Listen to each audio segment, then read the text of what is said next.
Welcome back, my friends, to TFT Hyper Roll with Artart.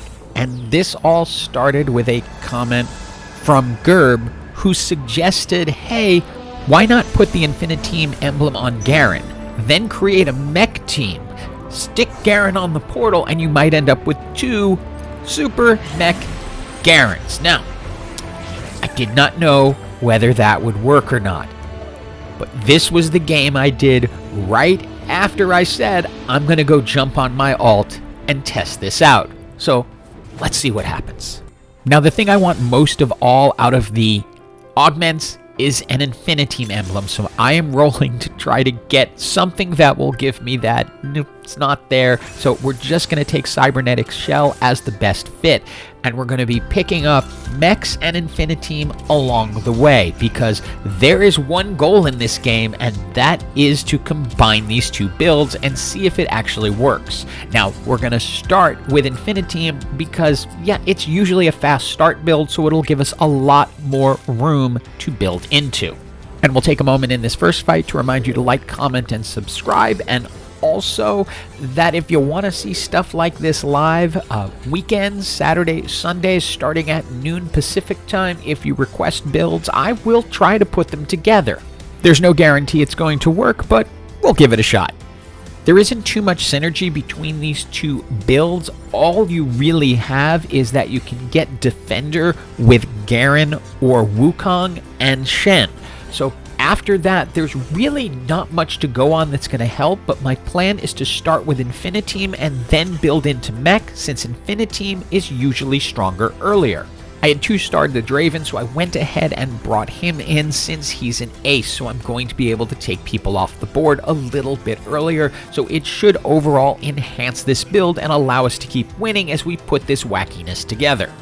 For item choices, I always like putting a Dragon's Claw on Pantheon, since his ult does damage based on his magic resist, and it then gives him a shield, which he can then heal a little bit through with what Dragon Claw does. It's really one of the best items for him.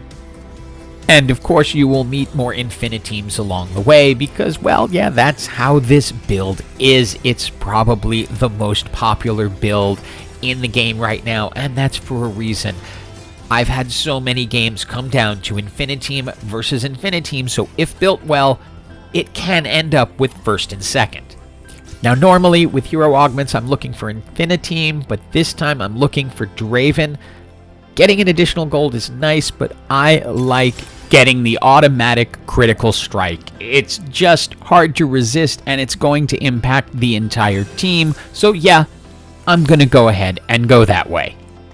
Now, the goal for this build is 5 Infiniteam, 5 Mech. I always want to get to the 5 Mech, and I always want to get to the 5 Infiniteam because you get a decent spike. But that means we're going to obviously need an emblem because there is no Infiniteam who is also a Mech. Now, we only have one augment left, and we really want to get that Infiniteam symbol that we can put on Garen. We're hoping. We can also use a mech symbol and put it on one of our Infiniteam person just to test the theory. We've gone ahead and made Draven our super mech. We don't have to put Infinity Edge on him because he's already got crit. To make sure he stays safe, we are going to go ahead and tank up the front line a little bit more so that we have more in front of him so he's able to hold up. And at this specific moment, our front line is pretty good. We're getting the double Pantheon. We have a 2-star Shen, who I really should have on the portal since he's a better unit than Pantheon. But at the moment, it doesn't really matter. It's holding up, and Draven is executing when he needs to. Now, I put Quicksilver on Draven for a reason, and it was to protect specifically against champions like Pyke. So can someone tell me why he stops and just looks at him instead of attacking him when he would otherwise have been stunned? Is there a point to the Quicksilver if Draven's just going to hang out and be like, hey, little fella, what's going on? But yeah, luckily, we still wound up winning anyway. And right now, everything is going perfectly. We get a Tomo trait, so the dream isn't done. We also have a gold 3-star Draven, which, as I mentioned in live, seems really easy to do this season. Not a lot of people seem to go mech, so if you go it, you have a really good chance of getting that gold Draven. Open the tome. We get the Mecha Prime emblem, not the Infiniteam emblem. The Infiniteam emblem would have gone on Garen, so we could see if we could get a Mecha Garen. But we can ultimately put this on Pantheon and at least test the theory. So the question will be, once we get that mech emblem on Pantheon and have him on a portal, will we end up with 2 giant mecha Pantheons in front of the team, or 1 giant mecha Pantheon and 1 little teeny Pantheon, because there's only 3 Infiniteam portals right now? We'll be finding out shortly, but for now we see Draven try and pull this out, but not quite. And here's the moment of truth, and I'm sure a lot of you knew this answer. The portal Pantheon is created before the mech happens. So you get your little teeny Pantheon who's out there, and then your big giant super mech Pantheon who is the one just wreaking havoc.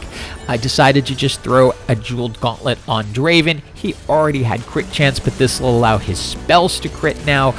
But we now have a really, really tanky Pantheon out front. Item-wise at this point, I actually hate to say I almost don't care, because I feel like this is a 2-person team. I pick up the Zeke's Herald solely so that I can increase Draven's attack speed. Then it just doesn't matter. I go ahead and get the Giant Slayer, and I should have put it on Ezreal and put him in, because he's coming into the match since my goal is to go to 5 Infiniteam, but I went ahead and just put it on Twisted Fate. But again, I'm looking at this as a 2-person team right now. It's Pantheon, it's Draven, and we're done. And we run into another mech team who for some reason had their Draven right up front. So he ends up getting knocked out, and he's their super mech. Our super mech goes down, but it allows Draven to stay alive long enough to finish their team off. And I think they know they made a mistake, because, well, yeah, that's a sad crying duck.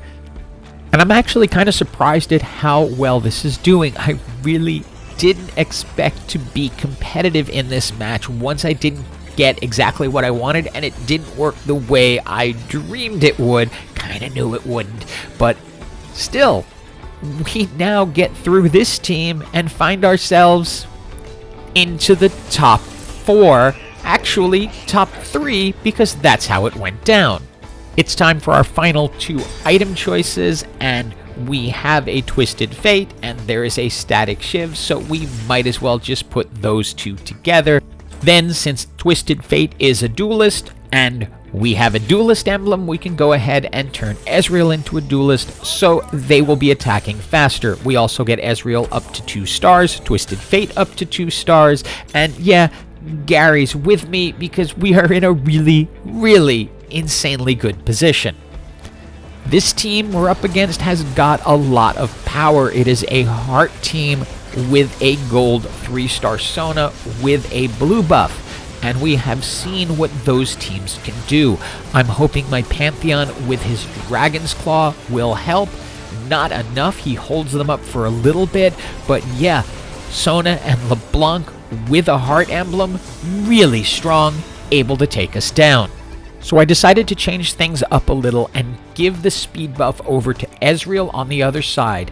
And then I knew I was facing a hacker team, so I bring champs down to run protection. So Shen is supposed to intercept any hackers that come down to try to get Draven, and Garen anyone who's trying to get into that corner. Unfortunately, Shen just strolls away. I should have had him in front of Draven instead of next to him, because the hacker will be invulnerable for the first 2 seconds. Luckily, Pantheon holds on here.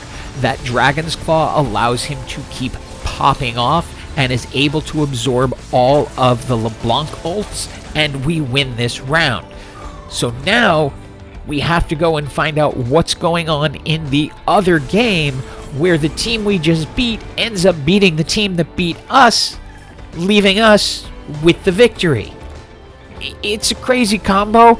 I can't say for sure if it's always going to work, but if you get the symbol, it's certainly worth a try.